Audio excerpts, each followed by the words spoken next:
Muy buenas tardes. Un saludo especial por parte del doctor Jorge Enrique Vallejo Jaramillo, presidente del Consejo Superior de la Judicatura, de los demás magistrados y magistradas que integran la corporación y de la doctora Gloria Andrea Maecha Sánchez, directora de la Escuela Judicial Rodrigo Lara Bonilla. Les damos la bienvenida a esta conferencia virtual denominada Estándares en Derechos Humanos, enfoque étnico, racial y de género, segunda parte, desarrollando temáticas tales como estándares de derechos humanos, enfoques de género, étnico e interseccional, discriminación racial estructural, violencia sexual como crimen internacional y la naturaleza e interpretación de la Convención Interamericana contra el Racismo, la discriminación racial y formas conexas de intolerancia, todo dentro de la práctica judicial colombiana. Lo anterior, en colaboración armónica con la Agencia Nacional de Defensa Jurídica del Estado y con el objeto de dar cumplimiento de buena fe a la recomendación de la Comisión Interamericana de Derechos Humanos plasmada dentro del informe de fondo número 335 de 2022, dentro del caso 13032, llamado Comunidades del Bajo y Medio Atrato Chocuano y Antioqueño, Colombia. El día de hoy, nuevamente nos acompaña como formador el doctor Andrés Hernando Luna Osorio. Nuestro formador es doctorando en Administración, Hacienda y Justicia en el Estado Social y magíster en Derechos Humanos. Ha realizado estancia académica en la Universidad de Constance. Asimismo, cursos en Sistema Penal Acusatorio en el Instituto de Estudios Judiciales en Puerto Rico.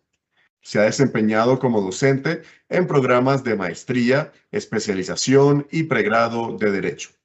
Formador de la Escuela Judicial Rodrigo Lara Bonilla y facilitador del Departamento de Justicia de los Estados Unidos por su agencia OPDAT, tanto en Colombia como en México. Es miembro externo del Grupo de Investigación en Derecho Penal Alemán Iberoamericano de la Universidad de Tübingen. Se ha desempeñado como juez penal municipal del circuito especializado y ejecución de penas y medidas de seguridad. Es miembro del Instituto Colombiano de Derecho Procesal, del Colegio de Jueces y Fiscales en Bucaramanga, de la Corporación de Jueces y Magistrados de Colombia, Corjusticia. Designado segundo mejor juez de Colombia en el 2019 por Corporación Excelencia en la Justicia y mejor juez del Tribunal Superior de Bucaramanga en 2021. Coautor de las guías de audiencias judiciales 2018-2020 elaboradas por el Consejo Superior de la Judicatura y guías de conducción de audiencias del Consejo de la Judicatura de México 2022. Doctor Luna, bienvenido. Es un gusto tenerlo con nosotros. Tiene el uso de la palabra. Muchísimas gracias de nuevo a todos los asistentes interesados que nos acompañan, que han mostrado mucho interés desde el día de ayer con la primera parte de esta conferencia y pues esperamos que pues esta segunda parte, que es un complemento práctico, un acercamiento a una constelación de casos, pues sea de igual interés, ¿no? Hago la salvedad muy corta de que no deseo agotar toda la temática, ¿no? Ni todos los problemas, ni las áreas o especialidades. Inclusive al final vamos a responder unas preguntas. Voy a tratar de ser más concreta esta presentación para responder unas preguntas de ayer, ¿sí? Que con los muy amables encargados del evento se recopilaron y se seleccionaron todas. Entonces vamos a tratar de dar respuesta porque creo que esto es muy importante también hacer un diálogo porque surgen surgen muchas preguntas, ¿no?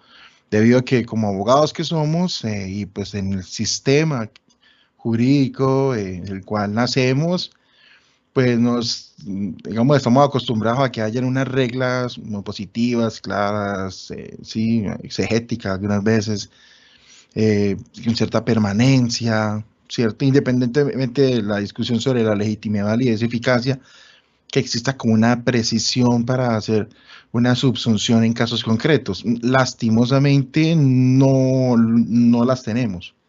O sea, no existe ese nivel de, esta palabra no me gusta, pero acierto, ¿sí? En el sentido de, sí, porque pues, el derecho no es algo como jugar al tiro al blanco, ¿no? Pero sí, no es que exista una serie de criterios enlistados, números clausus, que sirven para aplicar en todo caso y cada uno de ellos. Existe cierta apertura y cierta textura amplia, ¿sí? En esa temática que nos obliga a todos, a operadores de justicia y todos los intervinientes y todos los que accesan a la justicia, a revisar con una visión sofisticada la manera de cómo aplicar y en los casos concretos los enfoques que hablábamos ayer, ¿no? Que son estándares de derechos humanos, el enfoque de género, el racial e interseccional. Debemos nosotros, o sea, somos los encargados por medio de la argumentación, de la motivación, de las intervenciones, de las peticiones, de las demandas, de los reclamos, de las intervenciones, exigir y nosotros también aplicar esta clase de enfoque en nuestras intervenciones. Ayer hablábamos como de esas dos vertientes, como positiva y negativa, ¿no? Negativa en el sentido de detectar los estereotipos, pero positivo también de alimentar o impregnar nuestras valoraciones, razonamientos o interpretaciones jurídicas con esos enfoques. Entonces, la tarea es muy nuestra, ¿no? Bien, hecho esa pequeña precisión, pues bueno, vamos a ver una constelación de casos interesantes. Desde ya quiero decir que la mayoría de estos asuntos que vamos a ver, aunque me quedaron faltando algunos, soy sincero, pero creo que los que están son suficientes, se tratan de asuntos en sede de protección de derechos humanos en el ámbito universal y regional y en casos de justicia transicional colombiana. Es una muestra importante, es una muestra relevante, pero ciertamente no es suficiente ni agota todo lo pretendido que en la práctica se ofrezca. Me explico. En términos concretos, estamos hablando de protección de derechos humanos ante organismos internacionales y de la excepcional, transitoria, especialísima justicia transicional que puede atravesar un estado entre Colombia. Luego queda faltando el universo la constelación de casos más amplia, que es el día a día, ¿sí? Si no queremos que los casos lleguen, prosperen o existan admisibilidades a nivel internacional en instancias de derechos humanos, pues el Estado es el que tiene con la debida diligencia que garantizar y crear y aplicar esos estándares en el grueso de los casos, en el común de los casos, en los asuntos inclusive no penales, como hablábamos ayer solamente. Pero debe tratarse de una aplicación primero interna, ¿sí? Primero interna. Es algo muy parecido a lo que en el derecho internacional penal le llaman principio de complementariedad. ¿Sí? ¿Cuál es la obligación de primero el Estado adecuar su ordenamiento interno a estos estándares y no pretender que los tribunales internacionales sean la resolución o los que conceptúen o que sean una instancia establecida para acudir por inoperatividad del Estado? Todo lo contrario, si el Estado tiene una constitución que lo permite y tiene una tridivisión de poderes y tiene actores que pueden hacer efectiva el rendimiento a este marco jurídico, pues el Estado tiene que aplicarlo, es decir, nadie tiene que obligar o sancionar o subyugar al Estado internacionalmente, no, debe provenir de esos mismos actores que somos todos nosotros, señoras, señores, todos nosotros, dentro de nuestras intervenciones. Entonces, esta casuística es una muestra, sí, pero como ella en la investigación puede ser una falsa muestra o una muestra insuficiente, ¿sí? Porque es relevante, muy importante, pero es como extrema, ¿sí? Es extrema. ¿Después de cuántos años se falla un asunto en la Corte Interamericana de Derechos Humanos? No es una crítica de plazo razonable allá. No, quiero decir que pues que no es la forma tradicional, o sea, necesitamos, o la esperada, es una solución, pues, al caso diario, al caso real a la solución de investigaciones y de juzgamientos y de acusaciones diarias, ¿sí? O sea, comunes, rutinarias, que se haga un propósito común, o sea, en aplicación en el acceso a la justicia, que las víctimas no tengan la idea o el preconcepto de que en mi país no va a haber nunca justicia, la justicia solo la encuentro en Costa Rica o en, no sé, en Nueva York o en Washington, no sé. O sea, no es esa, o sea, no ese es el mensaje que se quiere ofrecer en esa capacitación. Entonces, vamos a ver esta casuística, ya voy a dejar ya de hacer esta introducción que está como muy extensa, pero vamos a ir a la casuística y pues, se van a dar cuenta de esto. Es muy relevante, muy importante, pero lastimosamente se trata de asuntos que ya se ofrecen luego de agotar todos los mecanismos internos, los medios internos, de forma subsidiaria, de forma, sí, como de última ratio, o muy excepcional o es especialísima, y pues no podemos hacer la excepción, la regla general.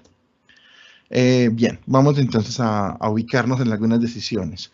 Decisión muy importante, comunidades afrodescendientes desplazadas de la cuenca del río Cacarica, Operación Génesis contra Colombia. Es un asunto resuelto por la Corte Interamericana de Derechos Humanos, en el cual se determinó que en febrero del 97 el Estado colombiano, a través del Ejército Nacional, bajo el mando de un general, no interesa en ese momento decirle los nombres, realizó la Operación Génesis en coordinación con grupos paramilitares que ejecutaron la Operación Cacarica, atacando de forma conjunta a comunidades afrocolombianas en municipios como Bijao, Cacarica. Se documentó asesinato, desplazamiento de más de 3.500 personas pertenecientes a varias comunidades afrodescendientes, creo que en un número de 23. Fueron hacinadas durante años en estructuras precarias, sufriendo hostigamiento, amenazas, pérdidas de tierras ancestrales, saqueo, destrucción de bienes, explotación ilegal de maderas con aval o con indiferencia del Estado. La Corte identificó que estos hechos constituían discriminación racial estructural, lo que hablábamos ayer, ¿no? Dado que las víctimas fueron seleccionadas por ser afrodescendientes. Reconoció una doble dimensión de género e interseccionalidad, puesto que la vulnerabilidad se profundizó al intersectarse con la raza, con la pobreza y el poder limitado de acceso a la protección judicial. Creo que es un precedente súper importante, muy diciente y muy aleccionador de todo lo que hemos venido señalando. Miembros de la aldea Chichupac y comunidades vecinas del municipio de Rabinal contra Guatemala. En esta decisión, la Corte Interamericana de Derechos Humanos determinó que el Estado guatemalteco, a través del ejército y fuerzas paramilitares, cometió ejecuciones extrajudiciales, tortura, desapariciones, violaciones cometidas contra mujeres indígenas mayas achí, trabajo forzado en el contexto de aldea modelo y desplazamiento forzado de pobladores civiles en Chichupac, evidenciando una política genocida dirigida contra el grupo étnico específico. La discriminación étnica fue explícita. Las operaciones se centraron, es decir, se establecieron en contra de la población indígena maya, configurando trato diferenciado y violento en razón de su identidad cultural y étnica. Aquí, digamos, no fue un criterio sospechoso de discriminación, fue un criterio evidente de discriminación, pues por la cantidad de ataques, la selección de las comunidades indígenas, las expresiones, la destrucción de sus hogares, de sus viviendas, la selección de líderes. Además, las víctimas mujeres sufrieron violencia sexual con connotación de género, lo que analizado bajo estándares que prohíben el uso de estereotipos en la investigación fueron sancionados como delitos de naturaleza sexual, que hablábamos ayer. Caso muy famoso, caso a Campo Algodonero contra México. La Corte Interamericana de Derechos Humanos documentó múltiples casos de desaparición forzada, violencia sexual y asesinato de mujeres, principalmente jóvenes e indígenas de la ciudad de Juárez, evidenciando que las muertes no fueron casos aislados, no se trata de casos em, ocasionales, esporádicos o asuntos que hayan sido productos de casualidades o de actos demenciales de una o dos personas, sino todo lo contrario, ¿no? Correspondía a un patrón sistemático. Que no entendamos patrón sistemático dentro de los crímenes contra la humanidad como necesariamente un plan preconcebido, urdido de manera completa y de manera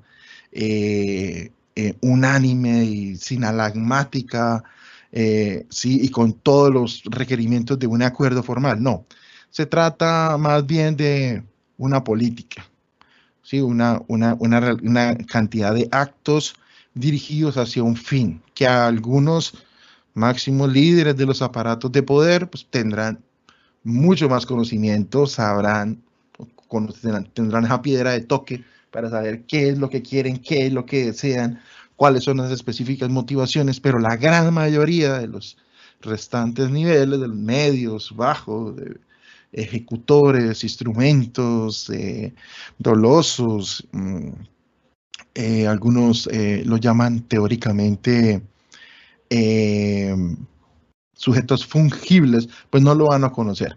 Pero entonces este patrón sistemático de violencia estructural contra las mujeres fue por su género, influenciado por una cultura de discriminación imperante en la zona. La Corte identificó que las víctimas habían sido objeto de discriminación interseccional, también por intersecar no solo el género, sino el origen humilde,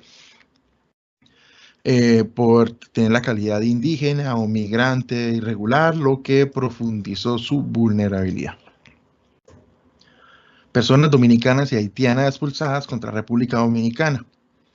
Otro caso también de la Corte Interamericana de Derechos Humanos. Consta que el Estado Dominicano implemente una campaña masiva de expulsión de personas de origen haitiano y dominicano-haitiano, que concluyó en detenciones arbitrarias, ¿sí? Lo que como crimen contra la humanidad se llama encarcelamientos o privaciones graves de la libertad.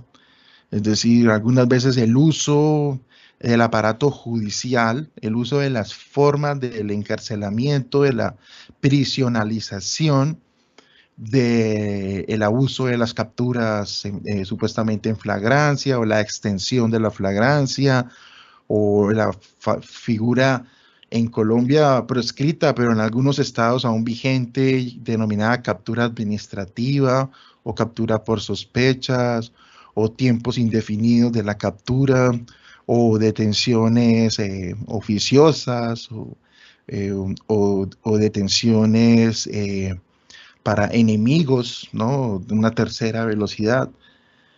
Aunado a esto, falta de notificación formal, acceso restringido a asistencia legal, a la reclusión de centros de internamiento sin debido proceso, algunos inclusive en condición de apatria, pese a que contaban con documentos legales, evidenciando así con este ataque, porque es un ataque a la población civil. El ataque no solo se entiende en derechos humanos como una agresión bélica, ¿sí? Sino como la serie o la continuidad de unos actos de discriminación, y no necesariamente siempre tiene que ser de discriminación, pero sí dirigidos a una población civil. Evidenciando entonces es una discriminación étnica, racial e institucionalizada. Se identificó una dimensión interseccional al afectar especialmente, o sea, por preferencia o por excelencia, más mujeres haitianas en situación de vulnerabilidad, quienes enfrentaron deportaciones y separación de sus hijos, así como obstáculo para acceder a los más servicios más básicos. Pueblo indígena Uwa y sus miembros contra Colombia. Esta es una sentencia más o menos reciente en la Corte Interamericana de Derechos Humanos, al permitir actividades extractivas exploración petrolera en territorio ancestral Uguá sin consulta previa ni consentimiento produjo graves violaciones a derechos colectivos e individuales, incluyendo la integridad cultural, identidad étnica y autonomía, exacerbadas por la discriminación étnica estructural y vulneración de sus formas de vida tradicional. Se reconoció un enfoque interseccional, ya que la afectación impactó de forma diferenciada a mujeres indígenas Uwa, quienes por su género y condición étnica enfrentaron barreras adicionales para el acceso a la justicia y el acceso a mecanismos administrativos o cuasi jurisdiccionales. Aquí podríamos hacer una pregunta, ¿no? Decir, bueno, pero el formador no está propiamente hablando de un asunto penal o de características penales o de acceso a la justicia penal. Sí, yo sé que no, pero esto tiene mucha relación con los enfoques interseccionales. Algunas veces el enfoque étnico o el enfoque racial, inclusive el territorial, nos obliga a pensar un poco más allá de la forma tradicional de aplicar el derecho. Me explico.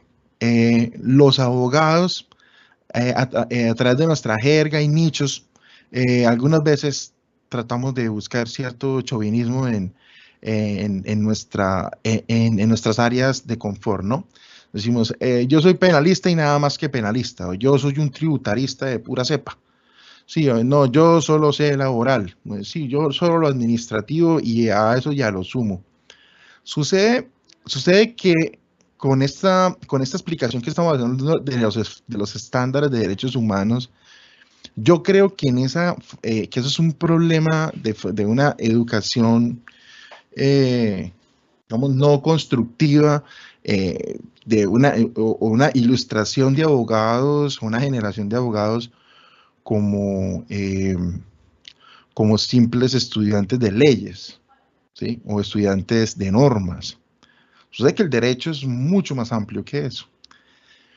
Y como operadores debemos tener una conciencia que tenemos la obligación de ser curiosos, de ser interdisciplinarios, de lograr entender la importancia de estudiar la sociología, la antropología, la psicología, estudios de género, estudios culturales, y relacionarlos o impregnarlos dentro de nuestro quehacer diario. Por ejemplo, una persona que se haga llamar penalista, ¿cierto? Propiamente, sea un juez, sea un magistrado, sea un fiscal, sea un representante de víctimas, sea un defensor, pues debe reforzar su conocimiento en estas áreas para comprender de manera mucho más holística, que es un término que hoy día se utiliza muy frecuentemente, de manera muy holística este campo de acción. Evidentemente, si tenemos más conciencia, más conocimiento sobre antropología, sobre psicología o sobre criminología o política criminal, podemos darle más rendimiento, podemos ser mucho más amplios y mucho más generosos en nuestras interpretaciones y en esta clase de enfoques. Entonces, y tiene un efecto directamente para el derecho penal. Si yo soy fiscal, ¿cierto? Y como fiscal tengo unos investigadores que tradicionalmente, pues por sus estudios, por sus técnicas en criminalística, son profesionales, pero profesionales no, son técnicos, son bachilleres que tienen una tecnología, algunos estudiaron alguna carrera, pero por ejemplo contaduría o algo así, pero que no necesariamente dentro de su quehacer perfilan o muestran una proclividad también a ofrecer este enfoque. Y aunque el fiscal es la persona que tiene el control jurídico de las investigaciones, ¿cierto? El fiscal ya no es un investigador, sino es el que controla o dirige las investigaciones, pues en el campo los investigadores son los que terminan desarrollando las labores de búsqueda de evidencias, de pruebas, de hechos indicadores, y tomando las entrevistas, las declaraciones juradas, los interrogatorios, las inspecciones a lugares. sugiriendo, sugiriendo estudios, informes. Entonces, creo que esto es muy importante también transmitirlo eh, y mostrarlo, no solo al fiscal, sino también a sus investigadores, para que, o sea, para que comprendan mejor y tengan una especial predilección o atención a la forma de cómo abordar esas investigaciones. Es decir, que esto no lo trate como si fuera carreta o cháchara, ¿no? Algunas veces uno ve comentarios en los videos de YouTube que uno graba, hace conferencias, como un comentario un poco como incómodo, como este man sea la carreta, ¿no? Sí, o como este tipo, si habla cháchara. Bueno, al principio me ofendía, al principio me ofendía, pero no, o sea, definitivamente es un tema de fundamentación. Tal vez algunos que hacen esas críticas son lo que ya llamo ingenieros abogados, ¿no? O sea, que es como el abogado o sea, que todo quiere que salga como en una calculadora o que el código le tenga todas las respuestas y que poco pensar, más bien aplicar y objetivamente, ¿cierto? Como si fuera una infracción de tránsito. Entonces, no, esto es mucho más complejo, por eso yo les hablaba de la complejidad de estos enfoques, pero que sea complejo no quiere decir que sea imposible, ¿sí? O que sea una prueba, una prueba diabólica llevar a cabo esta clase de ejercicios argumentativos y de aplicación de estos estándares como herramientas. El pueblo indígena Quechua de Sarayaku contra Ecuador.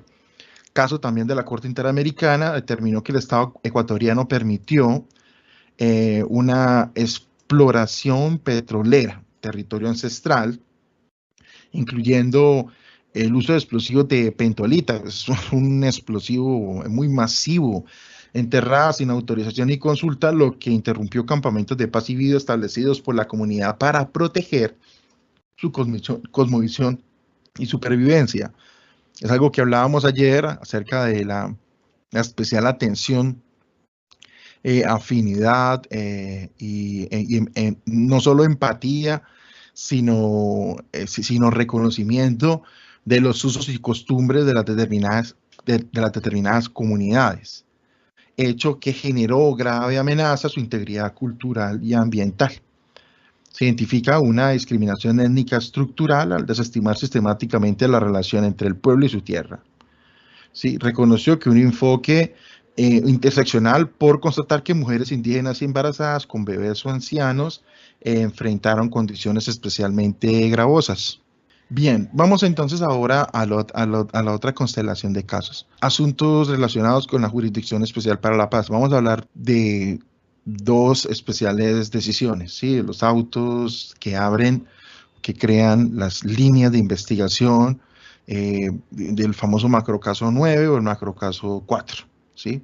Entonces, hablamos primero de este auto del macrocaso 9.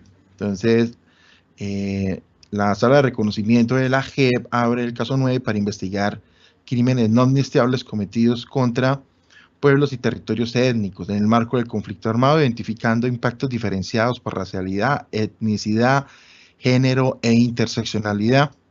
Se documentó que comunidades étnicas indígenas, afrocolombianas y rom sufrieron violencia, desplazamientos, amenazas, daño al territorio, racismo ambiental, vinculado a omisiones y acciones estatales directas sin investigación, reparación ni protección, lo que configuró una discriminación estructural basada en su condición étnica y en varios casos de género. Se destacó el principio de enfoque étnico-racial conocido en protocolos internos de la JEP y la necesidad de incorporar un enfoque de género interseccional conforme al comité de la CEDAW para comprender cómo mujeres, personas LGTB y otros grupos enfrentaron graves formas de violencia por su género.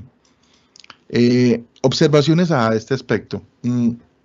Claramente está que el ámbito y el marco normativo de la Jurisdicción Especial para la Paz pues es mucho más grande, es frondoso, es enriquecido y tiene una cantidad de fuentes que permiten la creación de estos enfoques. No solo desde el acto legislativo que lo creó y la ley estatutaria sí, y las reglas de procedimiento y prueba creadas, los reglamentos internos, sino también dentro de sus mismas decisiones, dentro de sus mismas interpretaciones y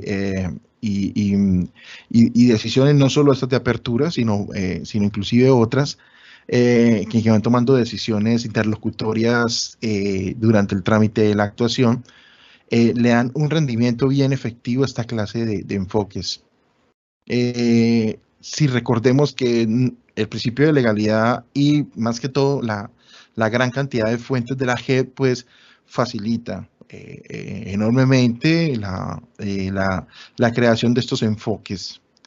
Digamos casi que no hay límites, aunque el mismo acto legislativo y la ley estatutaria señala que el único límite es el principio de favorabilidad legal. Recordemos que la JEP también ha hecho interpretaciones sobre el principio de favorabilidad, señalando pues que es uno de los principios, pero que si está en vilo, pues otra clase de principios como el principio restaurativo o el principio de protección de la víctima o inclusive los principios pro persona o pro víctima, pues dentro de una ponderación de principios hasta el mismo decimonónico principio de favorabilidad podría decaer, bueno, no lo llamemos decaer, digámoslo que en una ponderación, ¿sí? de principios podría ceder frente a la necesidad de las garantías de la víctima. Esto es muy importante, esto es muy relevante, pero hay que aclarar y hay que ser crítico al respecto. Lo que hay que aclarar es que pues es un caso que digamos que hasta ahora se encuentra en una etapa de recolección de versiones libres, de exposiciones, aún no hay determinación de hechos, mucho menos resolución de conclusiones.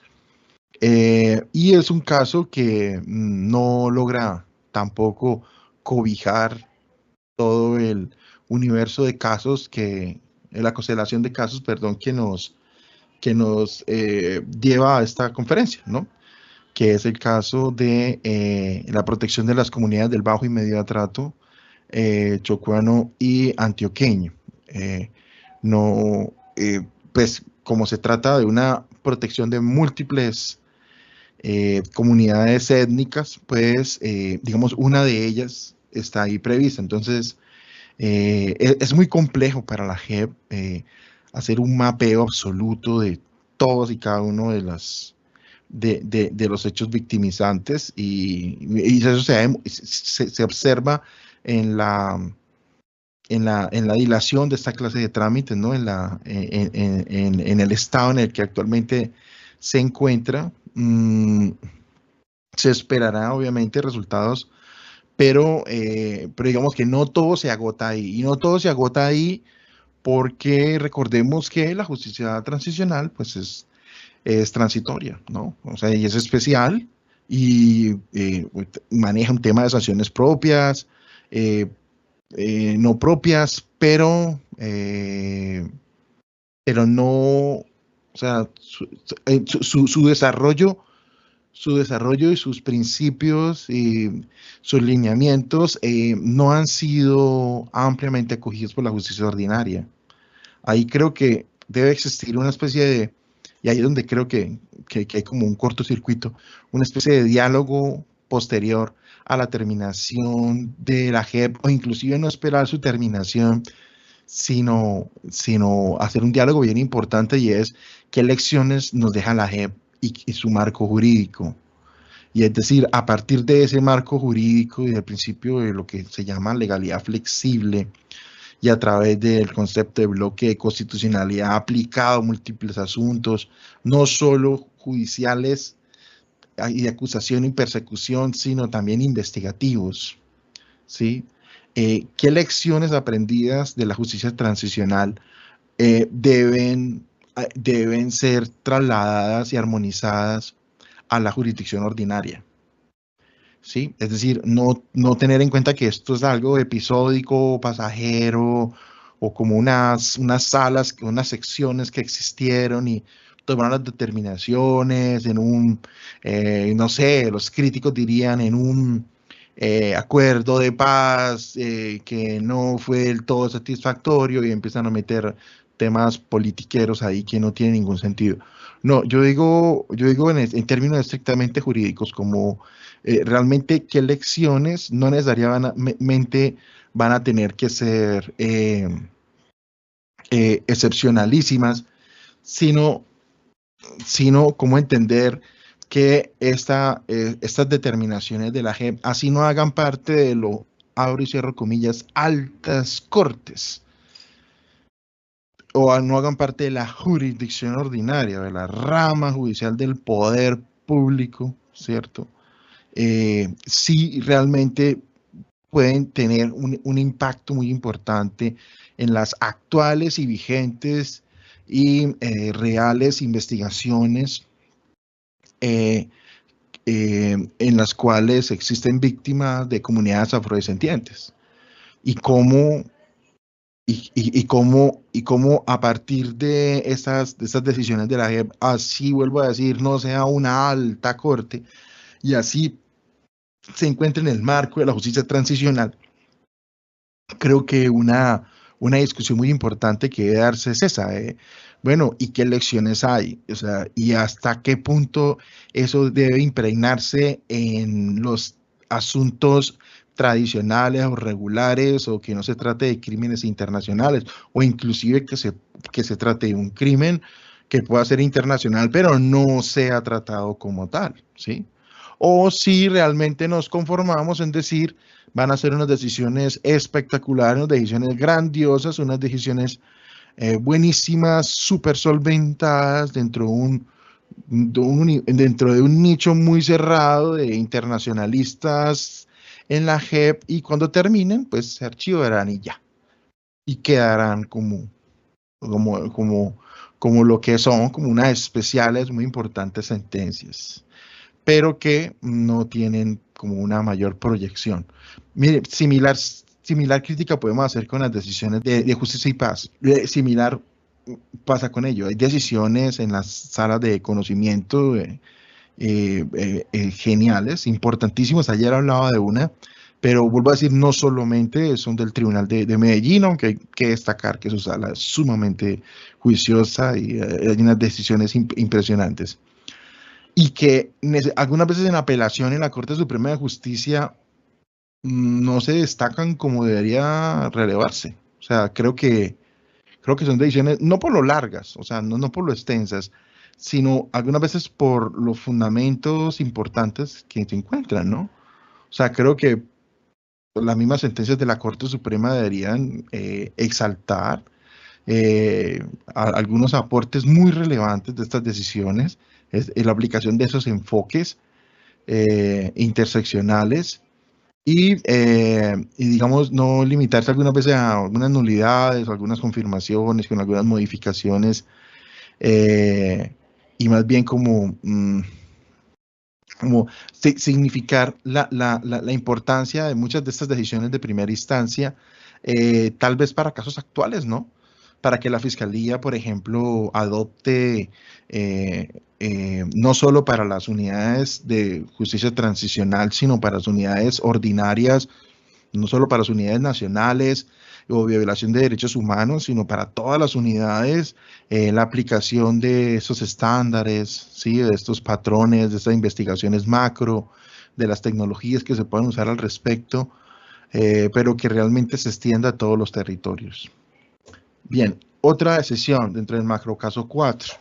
La Sala de Reconocimiento de Verdad emite este auto en el que aboca una situación territorial de la región de Urabá, Antioquia y Chocó por crímenes cometidos del 86 al 2016 por miembros de FARC y Fuerza Pública, acreditados como hechos generalizados de desplazamiento, desapariciones, homicidios múltiples, violencia sexual, despojo de tierras que afectaron de forma diferenciada a comunidades étnicas afrocolombianas e indígenas en Veracatío, Tuli, Huaunán, mujeres, campesinos, sindicalistas, la Unión Patriótica. El auto reconoció que estas violencias se enmarcaron en algo llamado estrategia de control territorial, connivencia entre actores armados, políticas de exterminio y despojo, y que las víctimas fueron seleccionadas y agredidas con base en su etnicidad, género, clase y condición política, lo cual configura discriminación estructural racial y de género con claros elementos interseccionales, ya que las mujeres afro e indígenas fueron doblemente victimizadas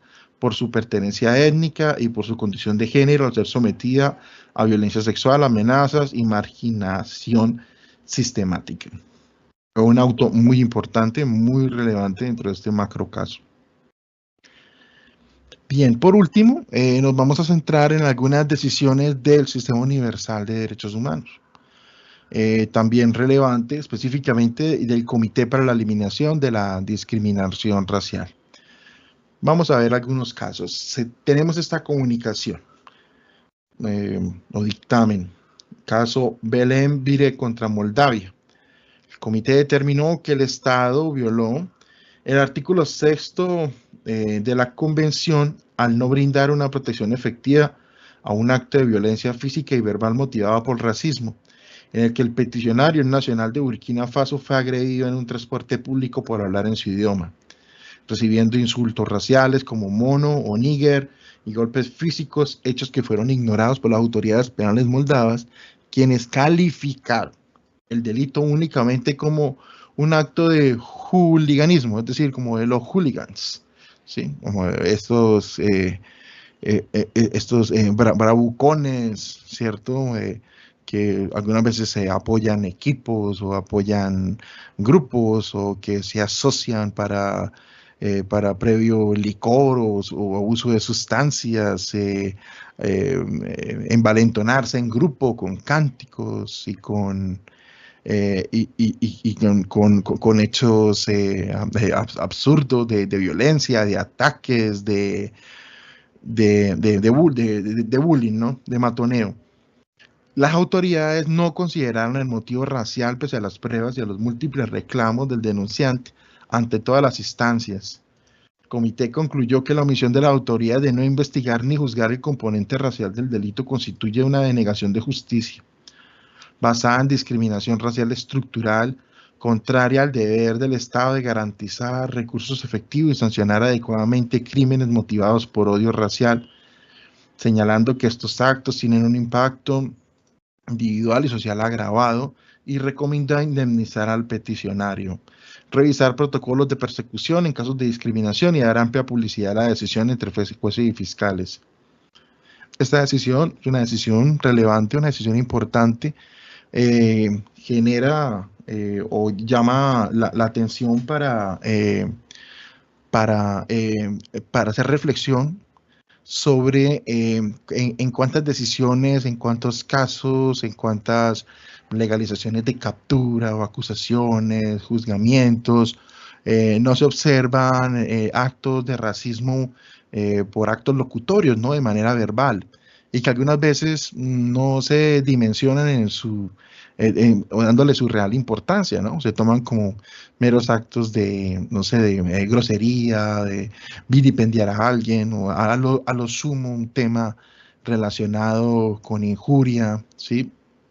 O se trata de disminuir su importancia, como que no es un acto de hostigamiento, o que es un acto de la virulencia propia de nuestra actualidad, que en el mundo digital eso es propio, que ocurre, que es un riesgo aprobado, una acción a propio riesgo al entrar a redes donde esto no es censurable ni denunciable, como por ejemplo lo que antes llamaba Twitter y hoy día X, sí, o como, no sé, o que eso es parte de una tendencia llamada el shitposting, ¿no? Como escribir necedades o sandeces, de un momento a otro. Pero sucede que no, o sea, sucede que, y eso no solo va a tener reacciones, por ejemplo, disciplinarias contra los policías o contra los abogados o los jueces o los fiscales, sino que realmente debe, o sea, dentro de un enfoque racial, étnico, interseccional, el hecho de tolerarlo, de permitirlo, de inclusive considerar un reclamo como exagerado o exacerbado, sí puede considerarse un acto de racismo, de discriminación institucional. No racismo, pero sí discriminación institucional, porque no se adopta con la respectiva seriedad o la importancia esta clase de hechos, ¿no? De subyugar por motivo racial. Otro asunto del CERT, o Comité para la Eliminación de Discriminación Racial. La comunicación 63 de 2018, caso Sadhat Hussein contra Noruega. Un ciudadano noruego de origen pakistaní fue mantenido en prisión preventiva durante más de 20 meses por acusación de trata de personas y sostuvo que la decisión de la Corte de Apelaciones de Borgarting, que prolongó su detención, incluyó una mención discriminatoria sobre su origen pakistaní como argumento para sustentar el riesgo de fuga, a pesar de haber nacido y vivido siempre en Noruega, con ciudadanía y vínculos familiares exclusivamente noruegos. El peticionario alegó una forma de discriminación racial. El comité reconoció que hubo otros criterios objetivos como antecedentes, riesgos, vínculos, por lo cual no encontró que la decisión fuera prevaricadora o irregular. Sin embargo, reitero, esto lo hablamos ayer y quería pues enfatizarlo en este caso, reiteró la necesidad de que los tribunales se abstengan de fundamentar decisiones en estereotipos étnico-nacionales, incluso de forma implícita. Recomendó que la evaluación del riesgo de fuga se base en hechos objetivos y no en percepciones relacionadas con la raza o la nacionalidad, reafirmándose un enfoque preventivo contra la discriminación racial en el proceso penal. Entonces aquí podemos hacer algunas reflexiones, como por ejemplo, en cuántos casos no se ha podido constatar que al momento de solicitar una medida de aseguramiento y se argumenta por la fiscalía y se convence a muchos jueces e inclusive muchos defensores de que porque una persona es un migrante irregular, entonces no tiene arraigo, o que solo por ese hecho tiene riesgo de fuga, y se entiende que sí, y solo por el hecho de la nacionalidad, o que una persona sea afrodescendiente, dice, evidentemente volverá a su comunidad, ¿cierto? Por ahí hubo un caso lamentable hace muchos años, yo lo registré en un libro que tengo de Derecho Penal Especial para allá en el año 2010, en el que una jueza en Bogotá, en un caso de un hurto, un simple hurto, negaba la sustitución, la suspensión de una pena, no me acuerdo muy bien, y decía pues que la persona era acusada era una persona afrodescendiente, y decía, y se niega porque, como es conocido, generalmente las personas las personas de su raza son proclives o tienden a cometer delitos contra el patrimonio económico. El Tribunal de Bogotá hizo un llamado de atención muy fuerte a esta funcionaria, ¿sí? Por utilizar esta clase de estereotipos, ¿no? De estereotipos que pueden lastimosamente considerarse como, no sé, como un aspecto como de risa o en un café, ¿sí? O hablarse, o, por ejemplo, plantearse, decir, eso no se dice, eso se piensa, pero no se dice en público, sabiendo que el problema no es, digamos, ser políticamente correcto, sino es pensar correctamente, o sea, es verdaderamente incluir dentro de nuestra forma no solo de vida o de pensar, porque nosotros no podemos separar que somos personas en una cosa en nuestro ámbito privado, pero nuestro trabajo somos otros. Como decir, no, eso lo hago en el trabajo, pero yo como persona pienso diferente, ¿no? Pues hay que ser coherentes, si no, pues no sea abogado, sea otra cosa, ¿cierto? Pero y si obviamente administrar justicia o va a estar, o va a ser un auxiliar de la justicia, como se dice, pues obra en coherencia, obra en concordancia. Otro caso, es el último, caso Momodou y Jalou contra Dinamarca.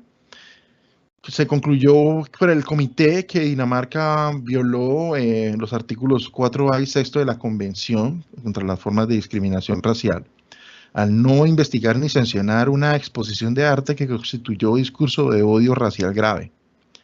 La exposición incluyó imágenes que retrataban al denunciante, activista afro-sueco, como esclavo fugitivo y colgado de un puente junto con textos explícitamente racistas, "Not only niggers have dreams", así como ilustraciones que vinculaban a personas negras y a líderes de comunidad romaní con delitos y estereotipos racistas. A pesar de que el artista fue condenado por incitación al odio, las autoridades danesas desestimaron la denuncia invocando la libertad de expresión y el carácter satírico de la imagen sin adoptar ninguna medida penal.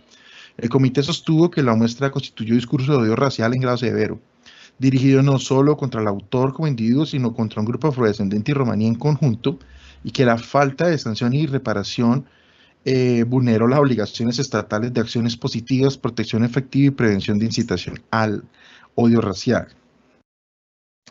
Recalcó que en el contexto político e institucional, incluida la sede parlamentaria y la venta de las imágenes, agrava el impacto colectivo y la estigmatización social. Por eso ordenó una disculpa, una reparación, unas capacitaciones al respecto. Con este caso quería terminar porque es también importante resaltar el valor de las imágenes, ¿no? Las imágenes, los discursos, las canciones, ¿sí? Cualquier expresión artística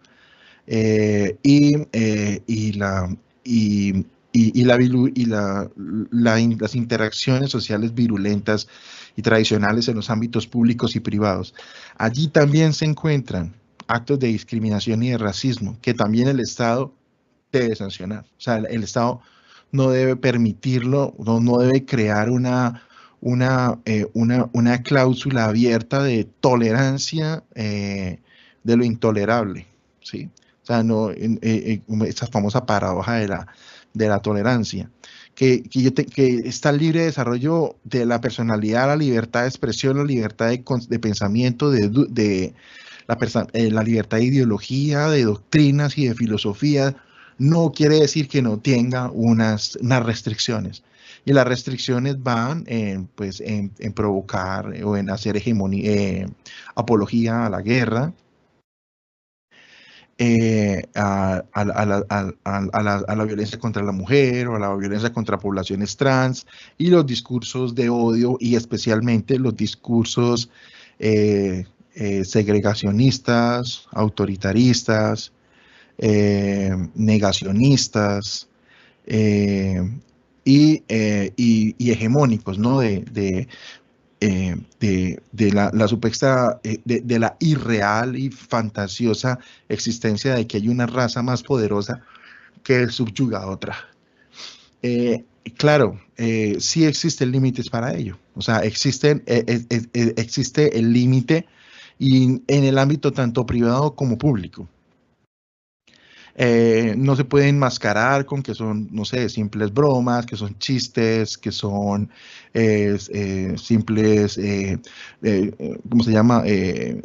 Ironías o bromas pesadas, ¿cierto? E inclusive yo no quiero con esto señalar o recriminar que todos somos racistas. O sea, yo quiero dejar eso muy claro. Y es acerca de la tolerancia y de la afrofobia que hablaba la conferencia pasada, y específicamente del hecho de reconocer que dentro de nuestras vivencias, de nuestras expresiones y dentro de nuestros discursos debemos detectar en qué momento podemos llegar a utilizar estos estereotipos o a utilizar positiva y afirmativamente los enfoques para no permitirlos. Por último, quiero recordar, para, digamos, dar tranquilidad, que hasta la misma declaración de Durban sobre racismo, xenofobia y otras formas de discriminación, si lo buscan en algún capítulo, en una parte dice que esa declaración se hace para evitar o pasar esos negros episodios, ¿no? Entonces, hasta esa misma declaración tiene ese problema en el lenguaje, que no es un problema tampoco mínimo. Conclusiones sobre el racismo estructural e impunidad. Los casos analizados evidencian la discriminación racial y étnica opera de forma estructural. Segundo, la necesidad de enfoques interseccionales en la justicia penal. Se ha comenzado a integrar de forma más explícita un enfoque interseccional al valorar la combinación de raza, género, pobreza, etnicidad, origen migrante u orientación sexual como patrones diferenciados de violencia, exclusión y revictimización. Por último, la obligación reforzada del Estado en contextos de discriminación. En decisiones vinculantes como las antes vistas, se insiste en la obligación reforzada del Estado cuando se enfrentan hechos que involucren posibles motivaciones discriminatorias. Muchas gracias a todas y a todos por este interesante espacio. Vamos a abrir la oportunidad para las preguntas y ofrecemos unas respuestas puntuales y ante todo, en serio, muchas gracias por la atención y espero pues haya ayudado a algún aporte o mejora pues en nuestro quehacer profesional y personal. Gracias. Doctor Luna, gracias a usted por su valiosa exposición y efectivamente a continuación pasaremos a las preguntas. La primera de ellas, bueno, inicia con un comentario que dice, excelente exposición, muchas gracias por esta capacitación. La pregunta puntualmente es, ¿puede un juez penal controlar al ente acusador y requerirle para que aplique los estándares internacionales de enfoque interseccional en la acusación? Totalmente, inclusive muy recientemente la Corte Suprema de Justicia acaba de emitir una decisión en la que se habla de un control en la que se habla de un control a la calificación jurídica de los hechos, y aunque dice que el control no es sobre la fundabilidad, en esta impugnación especial, en el auto AP 3382 de 2025, sí se habla del control sobre no la sugerencia de la calificación, pero sí que sea acorde la calificación con los hechos, que los hechos planteen o tengan las hipótesis fácticas correspondientes y que inclusive en el caso de negativa el fiscal debe acudir a solicitar un comité técnico jurídico, ¿cierto? Creo que esto es una decisión más importante, tal vez supera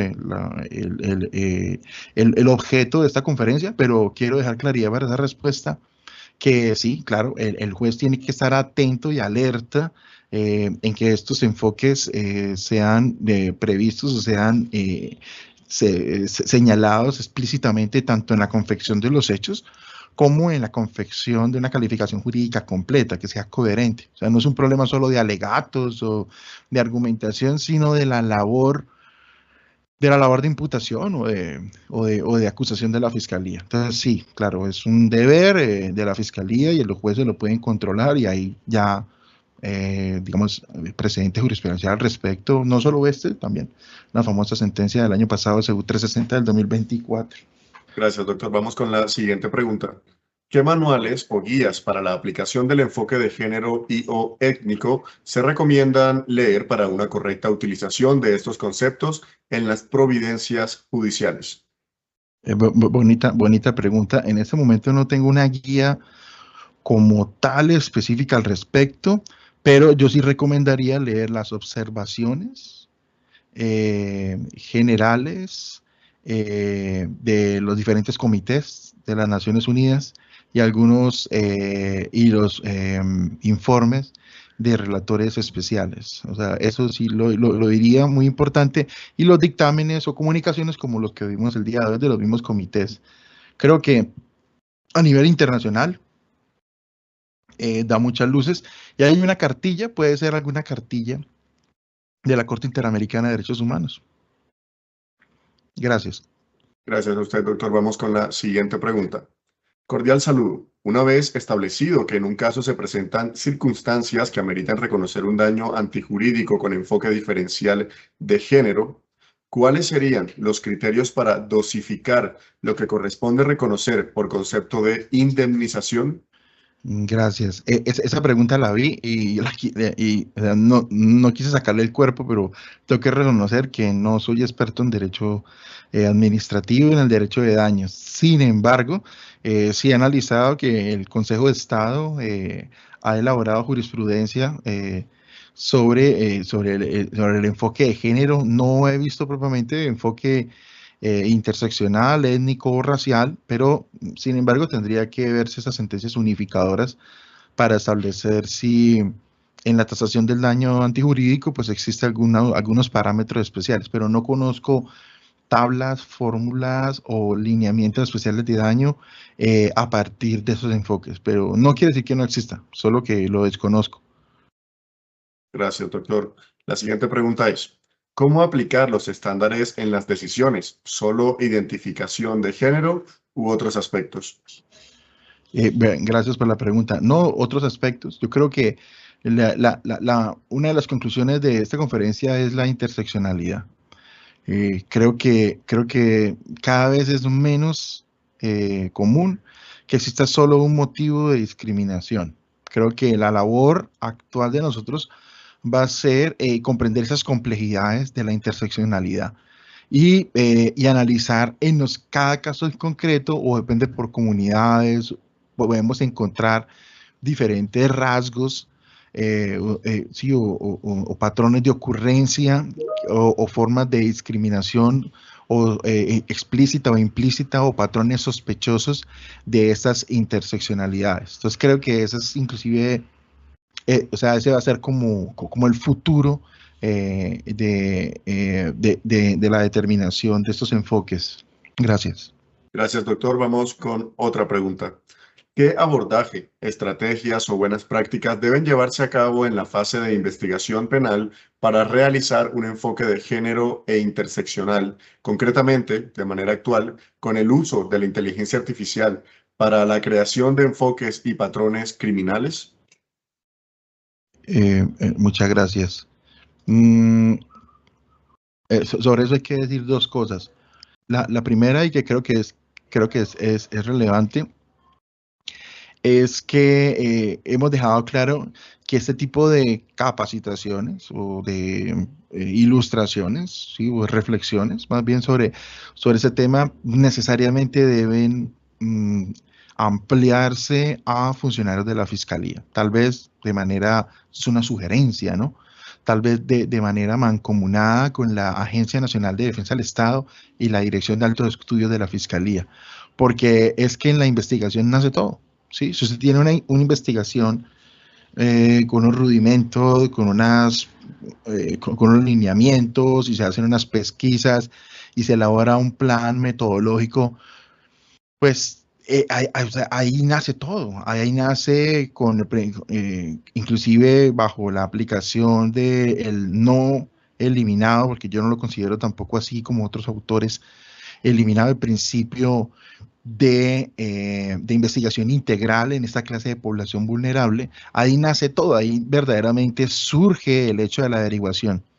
Entonces, en la fase de investigación debe hacerse un reforzamiento muy especial, porque tal vez unido a otra pregunta anterior, el juez algunas veces llega, o sea, llega al final, puede crear unos controles, puede, digamos, estar alerta, estar atento, que sea ya como se ha creado unos controles de una dirección sobre la formulación de hechos y calificaciones jurídicas, pero puede que el juez ya haya llegado muy tarde, puede que se haya perdido mucho tiempo, que corre indefectiblemente frente a una prescripción, porque la investigación no se realizó con esta clase de enfoque, ¿sí? Entonces creo que los señores fiscales y las señoras fiscales también deben apersonarse de esta clase de, de capacitaciones, ¿sí? Entonces, por ejemplo, yo sé que la sugerencia de la Comisión Interamericana no va por ese aspecto, pero es decir, con todo el respeto de la Comisión Interamericana, creo que el tema no debía solamente estar dirigido a jueces, porque los jueces, máximo en un sistema de tendencia adversarial, tienen unas funciones bastante limitadas en lo que tiene que ver con direcciones de investigación o calificaciones jurídicas, observas una correspondencia de las mismas, pero si se hizo una investigación y ya no se puede recrear o no se puede reconstruir o ya se perdieron los elementos de investigación, pues creo que esto va muy dirigido hacia los fiscales. Por último, la inteligencia artificial es un hecho, o sea, la inteligencia artificial es evidentemente una aplicabilidad. Por ejemplo, en Colombia tengo analizado por lo menos desde el año 2018-2019 un programa que se llama el programa Watson, que es de IBM, por medio del cual se utiliza, ¿cierto?, para varias investigaciones y hacer un análisis de Big Data a través de las denuncias y algunos repositorios de la Fiscalía para establecer patrones de líneas de investigación. Sin embargo, y hay una crítica bien importante sobre este aspecto.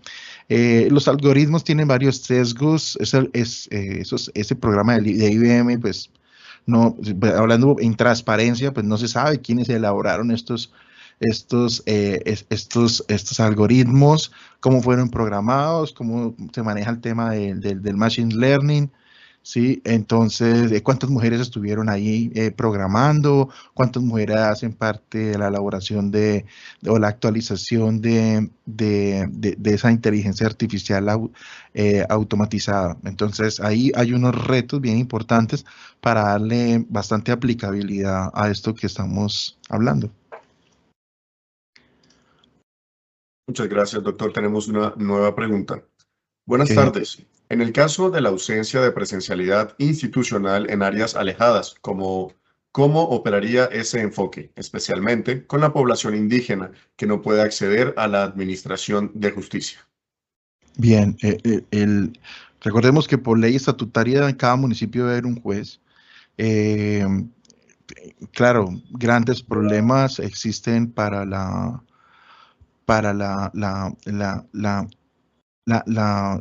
vigencia y la aplicabilidad de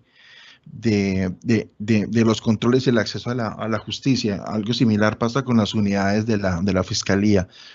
Creo que va muy de la mano el papel del Ministerio Público por medio de las personerías o los procuradores judiciales. Debe haber, recordemos que ellos tienen unas funciones no solo de protección del orden jurídico, sino también de la comunidad y de la víctima en concreto.